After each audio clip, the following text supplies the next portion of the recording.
د وایس اف امریکا ډیوا ګرانو مینوالو د پروګرام دا خبره دا خلک سره درته فاروق فراق نن په پیښور پریس کلب کې په یو داسې موقع باندې حاضر دی چرته چې د پښتو د ستر شاعر بابا غزل د لوی پښتون صوفي حمزه شینواري د کلیزې په مناسبت یو پروګرام را جوړ شوی دی په دې کې د صوبې د ګډ ګډ نه شاعران لیکوالان او د حمزه صاحب مینوال برخه لري سید طاهر شاه بخاري صاحب او هم موجود دی څوک چې د حمزه صاحب ګدای نشین دی دوی نه به د حمزه صاحب په حواله باندې لږه رایې اخلو باچاجي صاحب حمزه صاحب تاسو د نږدې نه کتلی او ناسته پاسته مو ورسره شوې وه د هغې شاعرۍ او شخصیت ته په کوم نظر باندې ګورئ د هغې په شخصیت کې یو ډېر لوی غزلګو شاعر یو ډېر لوی صوفي عملي صوفي محقق صوفي او ډېر لوی پښتون دا و د هغه شخصیت د دې نه جوړ شو بابا بالکل د غزل هغه شکل یې واړو په بله کړ او پښتني روایات بلکې دوام چې پښتني ثقافت یې پکې ځای کړ موږ هغه ته ډېر لوی شاعر هم وایو ډېر لوی ادیب هم ورته وایو ډېر لوی فنکار هم ورته وایو ډېر لوی ډرامه‌نګار هم ځکه چې هغه ډرامې هم بله شعر کې تقریبا 200 ډرامې ریډیو دپاره هغه لیکلي دي ډاکټر یار محمد مغنوم صاحب چې په پښتنو پوهانو کې د حمزه شناس په توګه باندې پیژندل شي هغوی هم دلته تشریف لري د هغوی نه به د هغوی نظر لږ اخلو د حمزه صاحب چې کوم د قوم تصور دی د قومیت تصور دی نو مغه د خوشحال بابا تصور دی خو خوشحال بابا که تاسو خیال کړي وي نو هغه په هر ځای کې د قوم او د قومیت تصور چې کوم دی هغه ځان ته څیرمه کوي که نه په هر ځای کې وایي چې ما داسې وکړو ما داسې وکړو دا ټیک دی ایمل خان مومند او دریا خان افریدی پکې د ځان څخه شامل ګړي خو حمزه صاحب د خوشحال بابا دغه د قومیت تصور چې کوم دی ډېر فراخ کړو او دې ته یو اجتماعي شکل ورکړو په دې کې ټول پښتانه شامل کړو نو دا هم د حمزه صاحب بل دا چې د روحانیانو چې کوم د وحدت الوجود نظریه وه په تصوف کې وحدت الوجود ځان ته یو خپله نظریه ده نو حمزه صاحب هغه د روحانیانو کې صرف تر وحدت الوجود پورې مطلب دا چې محدود پاتې نه شو بلکې هغه دغه د تصوف سره سره پښتونولي انسانیت او رومانویت دا ټول چې کوم دی یو ځای ته راوړو دا ډېر ګران کار و خو حمزه صاحب چونکې لوی قادر کلام شاعر دی نو هغه دغه ټول شیانو چې کوم دي دا په یو لړۍ کې وپېرل ماویل ورته سخبه ده فولادونه هم زړه ساتم نرم شو چې اوښکې مې دوه درې لارې د سترګو نه نتلې چې توبې وې چې توبې لاړې د سترګو نه واوره زیبا چې مې نشې لاړې د سترګو نه حمزه بابا غزل پښتون او داسې پښتون کو چې په هغې کې د پښتونولۍ دا ټول توکي چې دي د اجره جرګه ننواتې دا اشر غوبل دا ټول څیزونه پکې داسې ور واچول چې دا یې د غزل برخه وګرځول او د پښتو غزل چې څوک لیکي نو هغه به اوس هم د حمزه په رنګ کې رنګ غزل لیکي حمزه صاحب واحد صوفي دی چې هغه صوفي هم دی او قوم پرست هم دی دا یو عجیبه غوندې امتزاج دی چې صوفي چې هغه انسان دوست یا ټولو انسانانو سره مینه کوي حمزه صاحب هم د ټولو انسانانو سره مینه کوي ټولو انسانانو ته د ځان په سترګه ګوري ته چې ما ته وایې چې زما نه ځان قربان کړه ځان د ځانه څنګه قربانېږي زه حیران یم وحدت الوجود حسن خدای یو خو په بار بار چې میینېږم دا د خپل وجود خواره اجزا راټولوم دا هغه حمزه دی چې هغه د وحدت الوجود د دننه د خپل قوم خبره نه کوي چې لوی خیبر هم دا تړوه لوی خیبر هم دا تړوه د پښتو ډکه شمله وه د وحدت د مینې کورو د درستو د لټه کورو تصوف که فلسفه وه بس د حسن آینه وه باچا جان باندې پیدا شو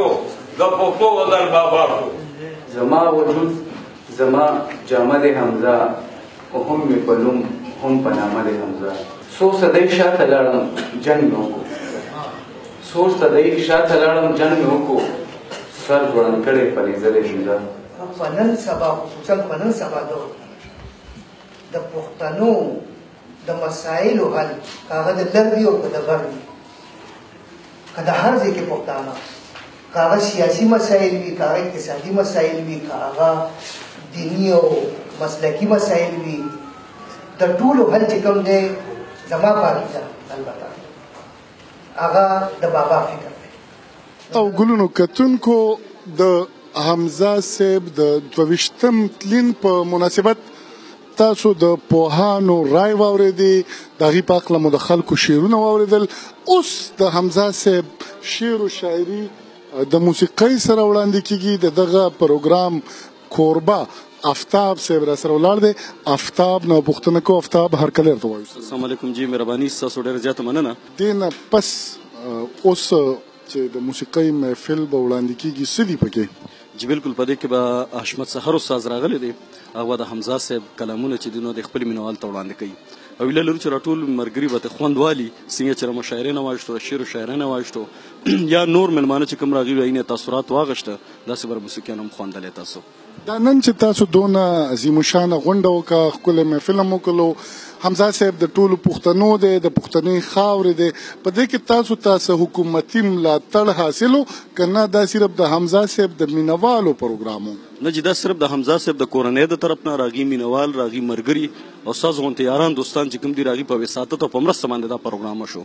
د حکومت د طرفه هېڅ قسم چارواکي نه دي راغلي نه څه قسم تعاون کړی دی نه څه قسم خبرتیا شوې ده که مو ای طرف ته تللي مینو چا څه غږ وګنرې کړی او کتونکو د دې نه پس درته ښایو د حمزه صاحب غزلې د هغوی کلامونه د ټنګ ټکور سره نو تاسو او د حمزه صاحب ښکلي کلامونه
حشمت سحر نن دلته حمزه صاحب ته د عقیدت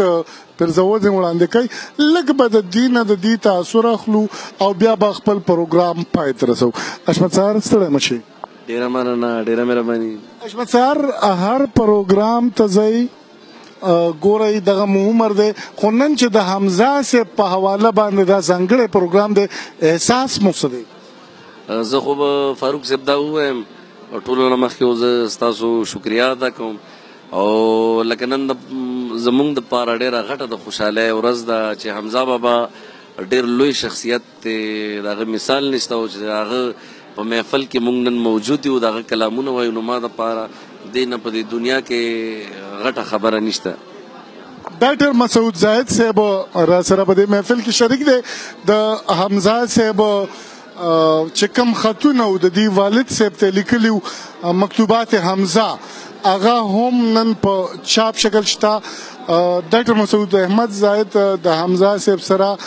د نږدې نه اشنا دی د هغوی په فکر د هغوی فن باندې پوه دی هغوی سره به څو خبرې کوو د هغوی نه به تاثرات اخلو او بیا باندې اجازت غواړو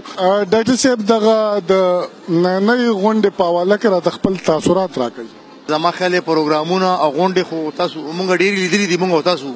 خو چې دا نن پښتانه زلمي په کومه مینه او په کوم شوق باندې راغلي دي ما خو کم از کم په بل پروګرام کې دا شی نه کړی نن پروګرام کې در سره د چا مرسته شته که نه دا صرف د حمزه صاحب مینوال د حمزه بابا عزیزان د هغې مریدان او د هغې مینوال دا ټوله مینه کوي حکومتونه پښتو ژبې سره مینه نه کوي حمزه بابا سره به څنګه مینه وکړي نه پښتنو سره مینه کوي حکومت له پکار دي چې په دې سلسله کې د دې خبرو سرپرستي وکړي او د حمزه بابا فکر روچت کی زما خلک د دې د ټولو مسلو حل هم په دې خبره کې دی. ما حمزه یسربي باده خاونده په ښاغلې پیمانه کې د افغان را او لوی حمزه چې پښتون د پاره یسربي باده هم د افغان غواړي نو افغان یعنی پښتون کله هم نشي کولای چې حمزه صاحب د هغه افکار دغه خیالات هیر کی. د دې نه پس به درته کتونکو د یو بل پروګرام سره حاضرېږم تر هغې مو په لوی الله سپارم.